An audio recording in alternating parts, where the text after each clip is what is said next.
The most disrespected person in America is the black woman.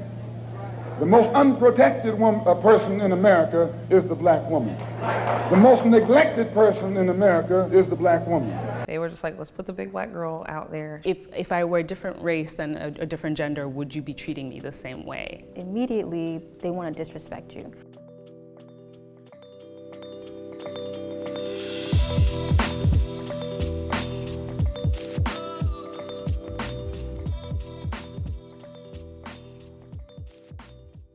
Something that I'm interrogating in myself, but I'm like highly sensitive to, especially in like a work environment, about how I present.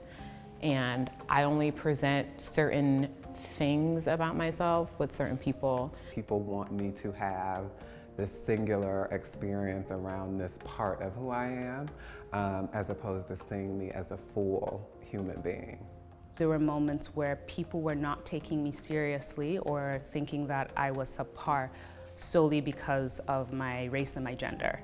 Where the assumption is always going to lead in that I know less than the rest of you because I'm not like a skinny white boy. Coming into the workforce, I think I posed a threat as far as my knowledge. I was too young to be too smart, too precocious, just too much of everything too soon. A lot of times that looks like tokenism. So it's, we're going to tell you that we want your brilliance, but we really just want the people to know that we have a black trans woman working here. So in that way, it's kind of like being uplifted, but also kind of put in a box where you're not allowed to be anything but that thing.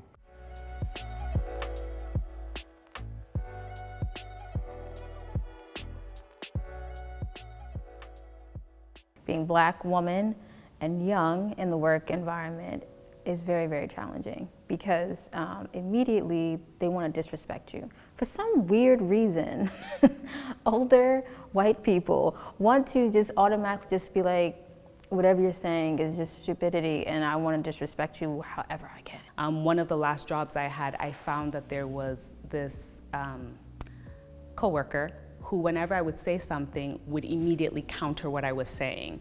And question what I was saying in a way that didn't make sense because I'd actually been there a little longer than her and I was like, I don't understand. So I talked to another black coworker because I was like, I don't know if I'm being sensitive about this. Maybe I'm reading into things. Can you I don't know, but this seems very weird. And then he ended up having a situation with her where there were other coworkers, most of them were white. She was then asking all of them what universities they went to. And they all answered, and she skipped him. And then he asked her, why didn't you ask me? And she said, oh, I just assumed you didn't go to college. So when I first started working in New York, I knew nobody, and to make like ends meet, I would be a background actor. And I would work, and I would get on these like huge sets like SVU, and I would notice that the only kind of jobs I would get as a background actor would be like Brooklyn type, homeless, hip hop club goer, and that my white counterparts would get everything else, including those things. I also have to wear this veil that makes you think that I can be my whole self at work because you can be your whole self at work, and that's not my reality.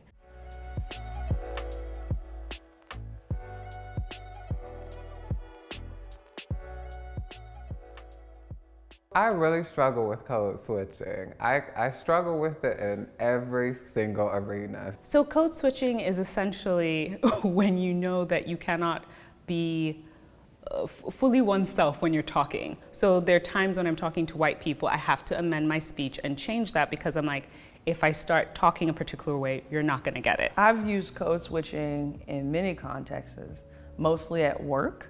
I turn it on. I have to be my best unauthentic self in order for me to relate to my white peers. And I have to make sure that I can talk about subjects that relate to your lifestyle that have absolutely nothing to do with mine. I can switch from a Nigerian accent to like being here, living in New York for 15 years and be like dead ass OD and it's fine. And then like go into my more proper sounding voice, whatever that is. Hi, this is Ryan Ashley. It's so nice to meet you. I call myself multilingual because I can go back and forth between different languages. Southern Black, Northern Black, code switching for the whiteness. I don't foresee me code switching for a white person. If anything, I would probably act blacker with a white person just to see. But code switching, no, I think it's been an issue for me actually, how much I don't code switch, you know. The way I talk to my boss is not how I talk to my friend, it's not how I talk to my niece or anything like that. And I think that has to do with my own internalized like anti-blackness and maybe some like feelings that I need to kind of interrogate around like the class, the economic class I grew up in. Figured out what works for different people, how to speak to different people, what to say to make it easy on the ears and the heart so I can get around this. It comes with the territory, and it's such a survival mechanism that I can't even tell you how many times I do it. I do it every day. It's so second nature to me that I cannot tell you specifically. I'm like, I probably do it 20 to 50 times a day, depending on who I'm talking to. To me, like, you can't talk about code switching without talking about survival, because some people don't have the benefit of just being themselves because they will literally lose their job or they will lose economic opportunities. And it shouldn't be on them to code switch, but it is a necessary component for survival, I think. Knowing that, okay, I have to like amend myself based on the environment I'm in, because if I don't, it could actually be potentially, it's either I can I can lose bread over it, or I can lose my own personal safety over it. Those are the weapons that people like to throw at you. If I don't understand the rules of the game, it's unsafe for me. And it's unsafe for so many other people.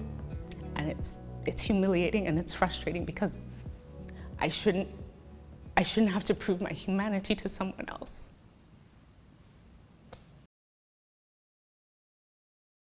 If I could say anything to my younger self, I'd be like, fuck it. You have the culture, the gender, and the style and the flair of what companies pay millions of dollars to buy and like extract. Don't take other people's shit personally. It's their stuff. You have to worry about what and how you feel about you. You have to be concerned with what your thoughts and your feelings are about yourself.